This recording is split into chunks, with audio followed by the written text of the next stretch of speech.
நான்லாம் சின்ன வயசுலேருந்தே வீட்டை விட்டு போய் ஹாஸ்டலில் படித்தவன். +2ல் தேனி நாடார் ஸ்கூலில் ஒரு வருஷம் ஹாஸ்டலு. அப்படியே வெள்ளச்சாமி நாடார் காலேஜ் மதுரையில் 3 வருஷம்.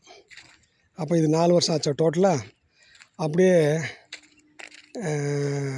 சிவகாசி ஐயனாடார் ஜானகியம்மாள் காலேஜ் அதில் 2 வருஷம். அப்போ 4 2 6 வருஷம் ஆச்சா. மதுரையில் எம்ஃபில் படிக்கிறப்போ அது 1.5 வருஷம். அப்போ அதுக்கு பிறகு நான் ஒரு சின்ன கேப்பு. அதுக்கு பிறகு நான் பிஎல் போகிறேன்.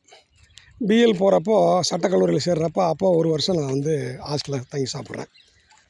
அப்போ அதுக்கு பிறகு நான் கொஞ்ச நாள் கழித்து நான் என்னுடைய கடல்வாழ் உயிராய்வு மையம் அண்ணாமலை பல்கலைக்கழகத்தில் பிஹெச்டி ஜாயின் பண்ணுறேன். அங்கே 3 வருஷம் அம்மா மெஸ்ஸுன்னு இருக்குது, அந்த மெஸ்ஸில் சாப்பிட்டேன். அதுக்கு பிறகு ரிசர்ச் அசோசியேட்டாக ஜாயின் பண்ணுறேன். டாக்டரேட் முடிச்சுட்டு அதில் ஒரு 3 வருஷம். அப்போ அங்கேயே 6 வருஷம் ஆகிப்போச்சு. அப்போ இத்தனை நாள் பிறகு அப்பப்போ நான் ஆஃப்டர் மேரேஜ் வீட்டில் தாய் குளங்கள் 1 மாதம் எப்படா அந்த சம்மர் ஹாலிடேஸு வரும்னு நினைப்போம். அப்போ தாய் குளங்களை வீட்டுக்கு அனுப்பிச்சிட்டு ஜாலியோ ஜிம்கானா தான் சந்தோஷமாக நம்ம நண்பர்களோட அப்படியே இருப்போம். நான் இது ஏன் சொல்ல வரேனாக்கா, எனக்கு 15 இதில் டோட்டல் பண்ணிங்கனாக்கா 15 வருஷத்துக்கு மேலே நான் ஹாஸ்டல்லே இருந்திருக்கேன்.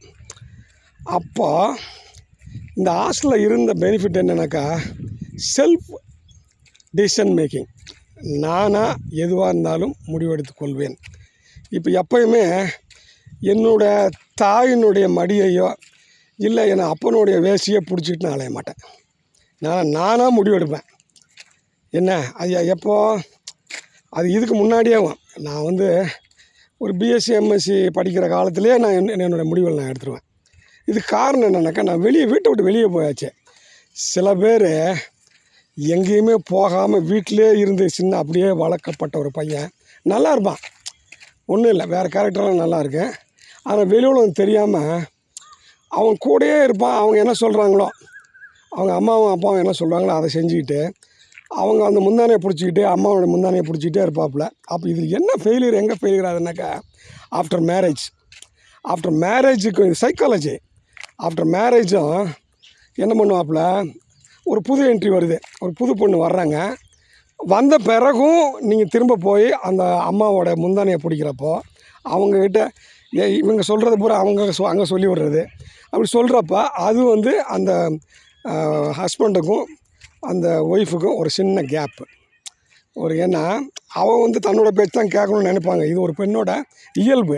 இந்த அம்மா நான் தானே வளர்த்தேன், எங்கே தான் என் பேச்சு தான் கேட்கணுன்ட்டு இது ஃபைட்டு போயிட்டே இருக்கும்.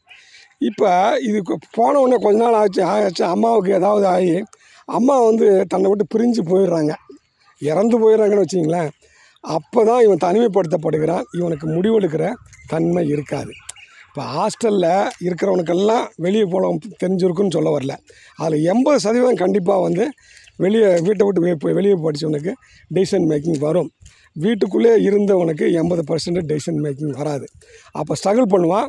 அப்போ யாருக்கிட்ட சரியாக வாங்குவான்னாக்கா, தன்னுடைய ஒய்ஃபுக்கிட்ட வாங்குவான் ஃபஸ்ட்டு எடுத்த உடனே. அதனால தான் கொஞ்சம் ஒரு ஏஜுக்கு பின்னாடி இந்த தாயின் முந்தானையை போய் பிடிச்சிக்கிட்டு உட்கார்றத அந்த நிலைமையை மாற்றணும். தாயினுடைய பேச்சை கேட்குறது ரொம்ப சந்தோஷம். ஆனால் அப்படி இருந்தீங்கன்னாக்கா நாங்கள் இண்டிவிஜுவலாக உங்களால் முடிவெடுக்கவே முடியாது. எதுக்கு எடுத்தாலும் அம்மா அப்பா அந்த வயசான காலத்தில் அழைச்சிட்டு தெரியலாம். நான்லாம் நானாக டெசிஷன் மேக்கிங்க. எங்கள் அம்மாவெல்லாம் என்னை கண்ட பறக்கணும். ஏன்னா அவங்கள நான் தப்பாக சொல்லலை, அவங்க கிராமத்தில் பிறந்தவங்க. அவங்களுக்கு என்னன்னாக்கா, படிக்கலையோ ஆனால் கிராமத்தில் விவசாயம் செஞ்சுட்டு அவங்க சொல்கிற பொண்ணை அண்டர்லைன், அவங்க சொல்கிற பொண்ணை கட்டிக்கிட்டு அவங்க கட்டிட்டு அங்கே அவங்க சொல்கிற பேச்சை கேட்டுட்டு இருக்கணும். ஆனால் இதில் கான்ட்ரவர்சி எனக்கு என்னன்னாக்கா, நான் சின்ன வயசுலேயே நான் வெளியே போகணுன்னு தான் நான் இப்போ படித்து வெளியே போயிடணும். எங்கள் அப்பாவும் இதை தான் என்கரேஜ் பண்ணுறாரு. அதான் எங்கள் அப்பாவை நல்லா பிடிக்கும் எனக்கு. அவர் சின்ன வயசுலேருந்தே நாங்கள் தான் கஷ்டப்படுறோம், நீ படித்து வெளியே போகிறான்ட்டு என்னோட போராடி வராரு அவர். நீ வெளியே போ வெளியே போ வெளியே போன்ட்டு எங்கள் அம்மா அப்படி சொல்லிகிட்டு இருப்பாங்க.